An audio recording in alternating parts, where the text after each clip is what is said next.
नमस्कार दोस्तों, स्वागत है आप सभी का। और आरआरबी पीओ का रिजल्ट आ चुका है, फाइनल रिजल्ट आ चुका है। बहुत सारे बच्चे सिलेक्ट हो चुके हैं, काफ़ी सारे स्टूडेंट्स के मैसेजेस आए और काफ़ी सारे स्टूडेंट्स हैं जिनका रिजल्ट पॉजिटिव नहीं रहा, नेगेटिव रहा। तो दोस्तों मैं सिर्फ यही कहना चाहूँगा आप लोगों को कि मेरा भी एक रिजल्ट ये 2018 को 1 जनवरी को आया था।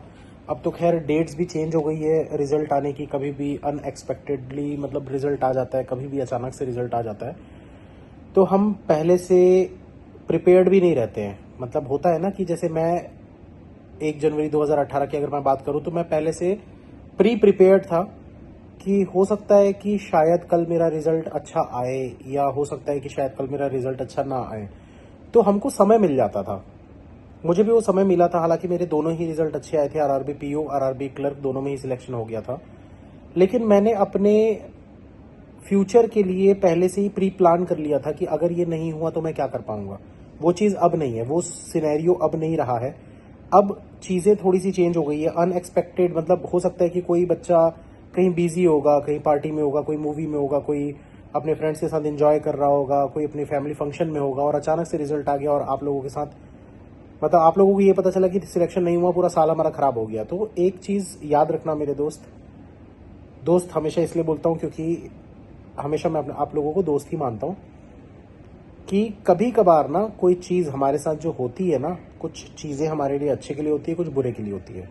जैसे मैं अपना अगर एग्जांपल दूं तो मैं हमेशा से ये क्यों कहता था कि मेरा दूसरे किसी में, लोग बोलते हैं ना आपका एसबीआई में हुआ था क्या, नहीं हुआ, अच्छा हुआ कि नहीं हुआ।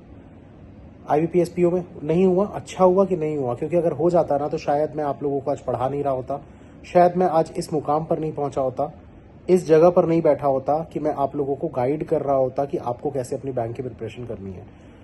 तो कभी कभार कुछ चीज़ें जो लगता है ना हमको कि हमारे साथ ही ऐसा क्यों होता है या हमारे साथ ही बुरा हो रहा है, हमारे साथ ही चीज़ें बेकार होती है, हम मेहनत तो बहुत कर रहे हैं लेकिन हमको उसका फल नहीं मिल रहा है। तो ऐसा नहीं है, ऊपर वाला सब देख रहा है।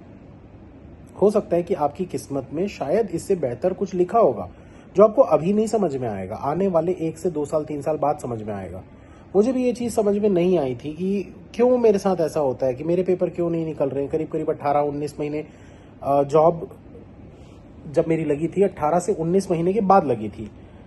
तो मुझे भी वो 18-19 महीने यही लगते थे कि क्यों नहीं हुआ, क्यों नहीं हुआ, क्यों नहीं हुआ, क्यों नहीं हुआ। लेकिन जब हुआ ना तब समझ में आया कि नहीं, सही समय पे सही चीज़ें होना, उसमें फ़ायदा बहुत ज़्यादा होता है, खुशी एक अलग ही लेवल की होती है। हो सकता है आपकी किस्मत में कुछ और लिखा हो सकता है कि आपका सिलेक्शन आगे आने वाले समय में हो जाए, अभी जो पेपर्स आने वाले हैं उनमें आपका सिलेक्शन हो जाए। तो उम्मीद नहीं हारना है, कंटिन्यू करना है। काफ़ी सारे लोग बोलेंगे सर बोलना आसान होता है, बोलना आसान नहीं होता बेटा, मैंने किया हुआ है इसीलिए मैं बोल रहा हूँ। बोलना आसान नहीं होता है क्योंकि मैंने किया है, इसीलिए मैं ये चीज़ बोल रहा हूँ कि हार मान के क्या कर लोगे, कुछ नहीं मिलेगा ना। हार मानने से क्या ही हो जाएगा, कुछ भी नहीं मिलेगा। तो कुछ ना मिलने से अच्छा तो ये है ना कि एक उम्मीद लेकर फिर से वापस से आगे तैयारी करना कि हाँ इस बार शायद कुछ अच्छा हो जाए। अब काफ़ी लोगों का ये भी कहना होगा कि सर लेकिन ये उम्मीद हम कब तक बरकरार रखेंगे। देखो, उम्मीद पे दुनिया कायम है, हर इंसान उम्मीद पे ही चलता है। अगर आप उम्मीद छोड़ दिए मतलब आप जीवन में हार गए।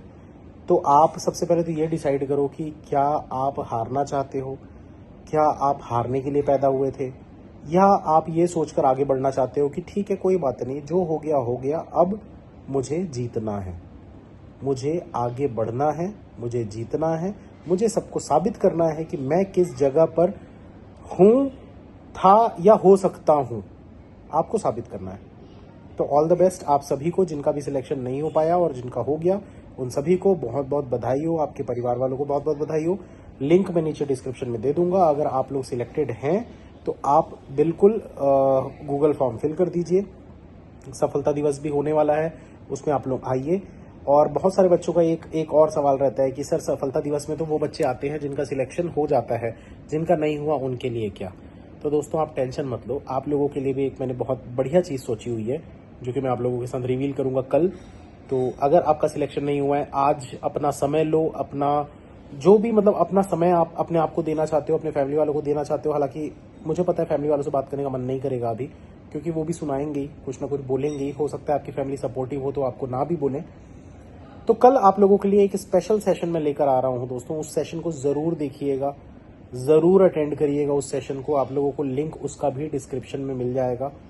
कुछ ऐसी चीज़ें, कुछ ऐसी बातें आप लोगों के साथ करना चाहता हूँ जो शायद आज तक किसी टीचर ने स्टूडेंट्स के साथ अनसक्सेसफुल बोल सकते हैं, अनसक्सेसफुल नहीं बोलेंगे यार, आप लोग अनसक्सेसफुल नहीं हो, आप सक्सेसफुल होने वाले हो, बस लाइन में लगे हो, क्यू में लगे हुए हो। बहुत जल्दी आपको सिलेक्शन मिलेगा, बहुत जल्दी आप सक्सेसफुल बनोगे।